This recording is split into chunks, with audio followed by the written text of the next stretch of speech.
In 1841, a vast glass structure stood here in the gardens at Chatsworth. It measured nearly 100 metres in length, over 20 metres in height, and covered more than an acre. At the time, it was the largest glasshouse in the world. Inside, tropical plants grew year-round in the climate of northern England. This was the Great Conservatory. It was created by Joseph Paxton, head gardener at Chatsworth, working for the 6th Duke of Devonshire. The Duke funded plant collecting expeditions across the globe. Paxton's task was to keep those plants alive. As Paxton later put it, the aim was simple: to bring together under one roof the vegetation of the tropics. The building was constructed using iron ribs, timber framing and large sheets of glass. Its scale was deliberate. A larger internal volume meant slower temperature change. The curved roof maximised light exposure across the whole day. Nearly 70,000 square feet of glass were used in its construction.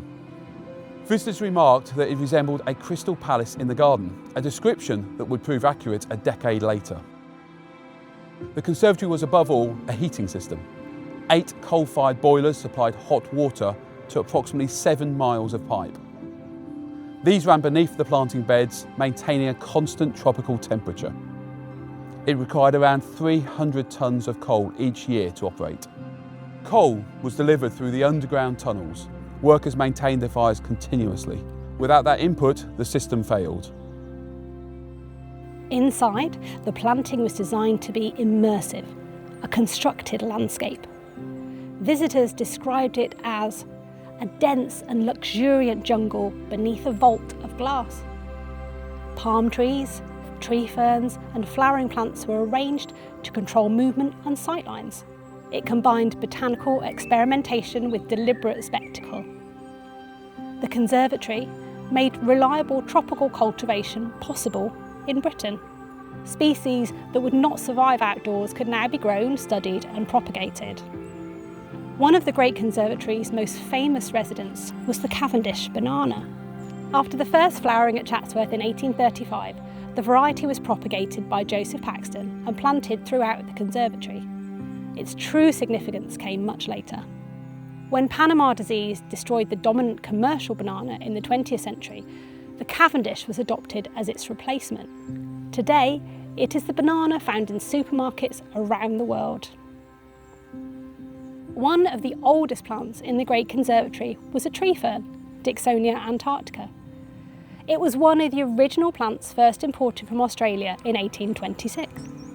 When the Great Conservatory was demolished in 1920, it was moved to another glasshouse at Chatsworth, where it grew until it reached the roof. Since then, it's been moved twice more and now stands happily in our display glasshouse.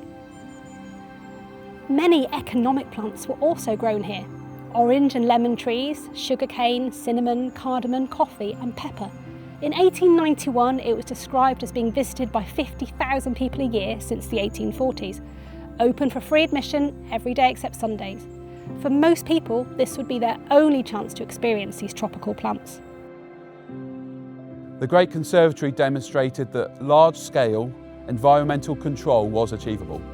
It combined horticulture with industrial systems, heat, materials and prefabrication.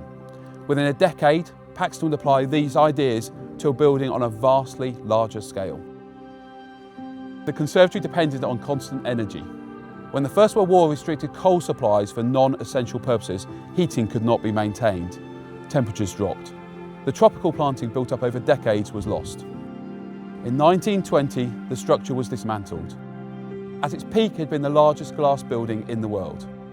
Within 80 years, it had gone. Very little remains today, but its groundbreaking influence persists in modern glasshouses, in controlled growing environments, and in the global movement of plants. The Great Conservatory was an experiment in scale, climate, and control, an experiment that worked. The glasshouse is gone, but the legacy and these walls still remain.